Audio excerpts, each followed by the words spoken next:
Puberty and adolescence, the time starting right around when you're rounding the corner to be a teenager, is an exciting time of life. For one thing, you get more independence. That means you get to make more of your own decisions, like what activities you want to do after school, who you want to be friends with, and be on your own more without your parents or guardians.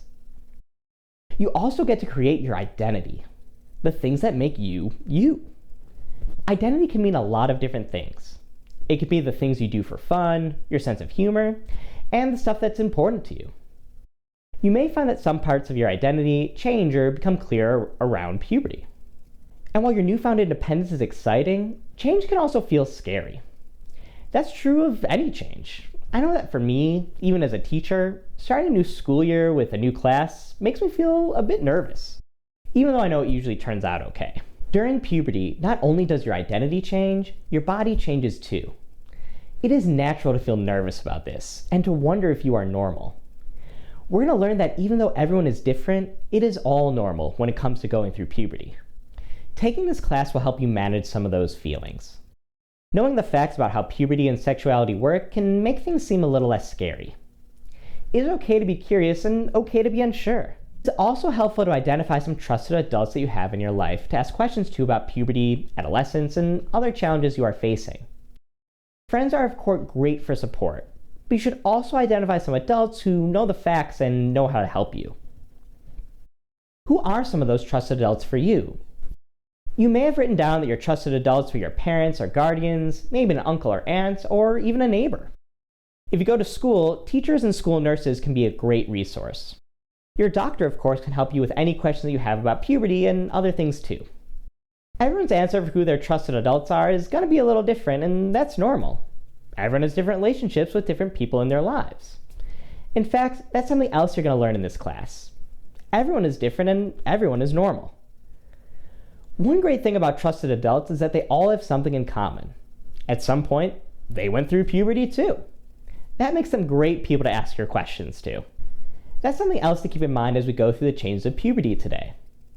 No matter when someone starts puberty or how they go through it, everyone comes out as a normal adult. We're now going to talk about the changes of puberty.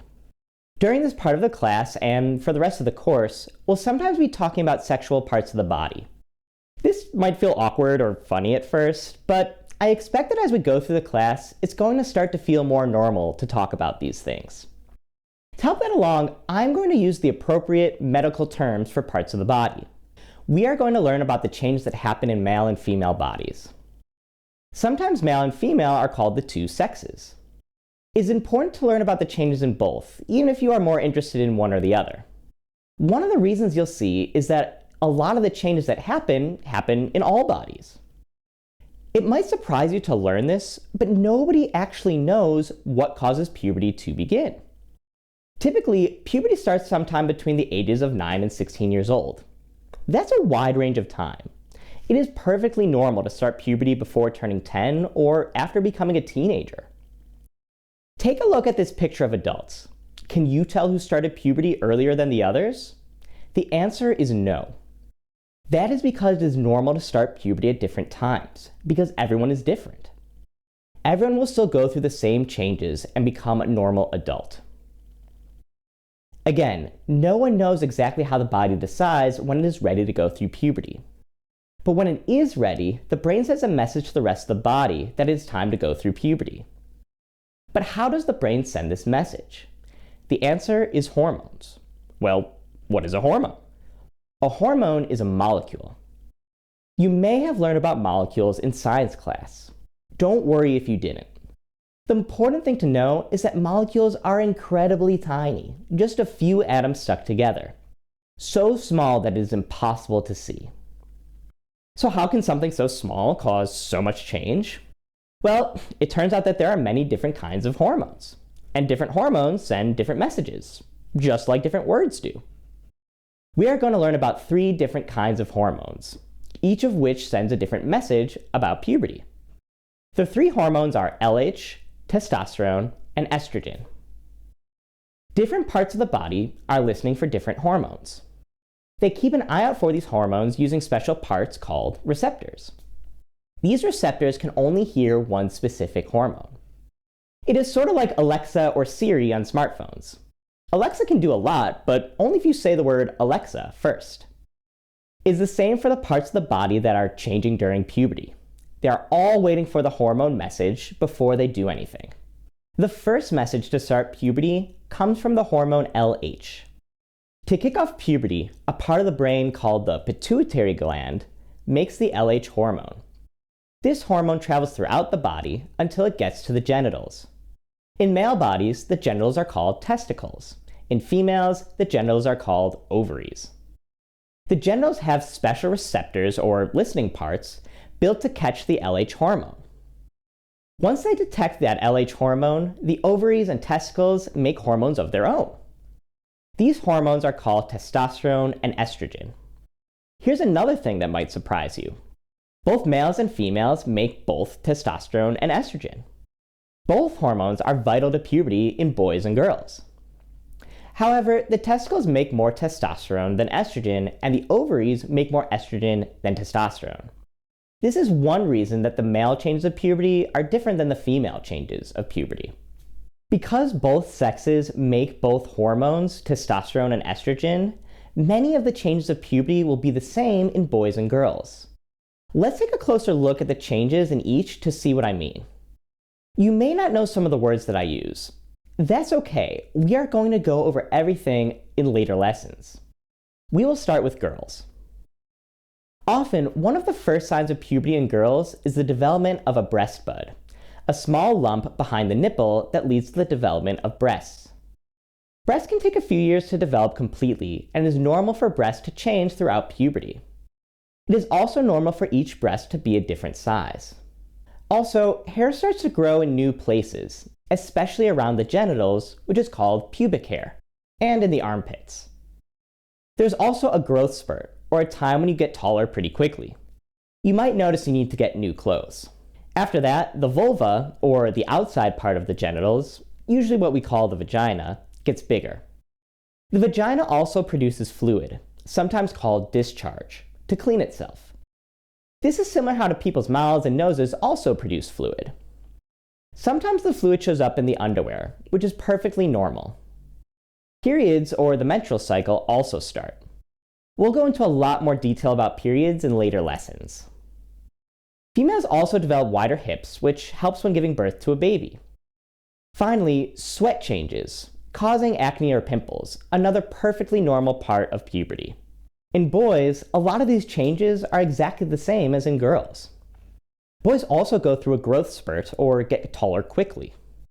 They also grow pubic hair around their genitals and hair under their arms. Boys also start to get a new kind of sweat, which means the normal course of acne and pimples. But just like there are female body-specific changes with puberty, there are also male body-specific changes with puberty too. First, the testicles and penis get bigger. It is normal for one testicle to be bigger than the other and to hang lower. The testicles also start to make sperm.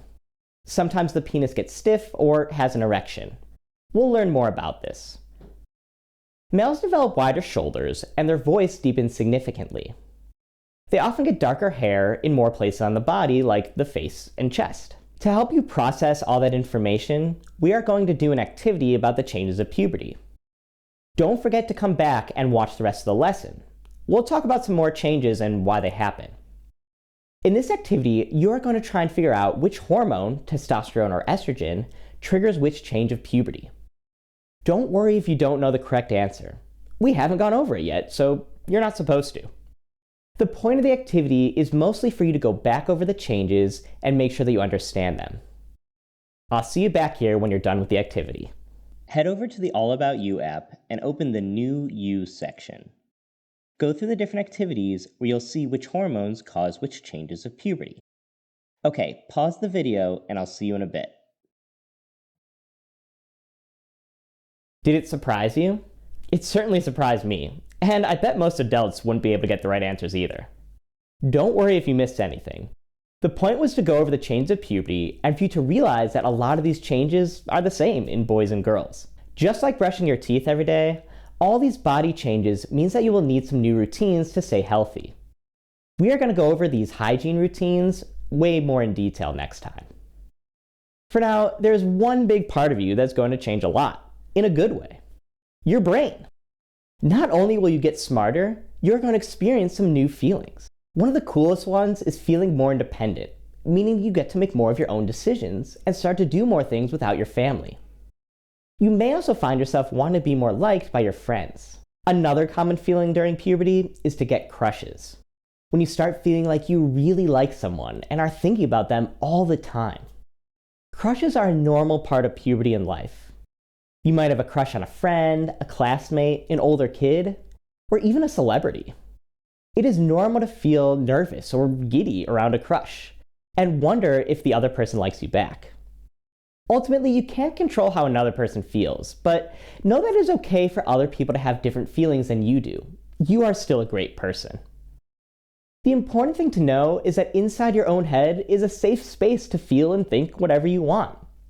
You never have to feel embarrassed or ashamed about your own thoughts and feelings. They are normal and just for you. Let's do a quick recap because we went over a lot today. First, no one knows exactly how the body decides to start puberty.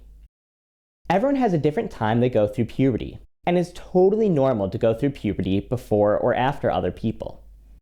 When it's time to start puberty, the pituitary gland in the brain sends a message to the genitals, testicles in boys, and ovaries in girls. The testicles and ovaries make messenger hormones of their own, testosterone and estrogen. Girls and boys make both testosterone and estrogens, but ovaries produce more estrogen and testes more testosterone. These hormones travel all around the body, delivering the message that it's time to start puberty. Many of the changes are the same for boys and girls. There's a growth spurt, pubic hair grows around the genitals and under the armpits, and a new smelly sweat develops. In girls, breasts develop, and the hips broaden. The vagina starts to produce a discharge to clean itself, and periods begin. In boys, testicle size increase, and shoulders broaden. Erection and sperm production also begin. We will wrap up in just a minute, but before we do, we went over a lot of information today, and you may still have a lot of questions, which is great. Today was just the start. We will talk more in depth about everything that came up today. Next time we'll go over more of these changes and how to handle them, and also talk about the different parts of the reproductive system.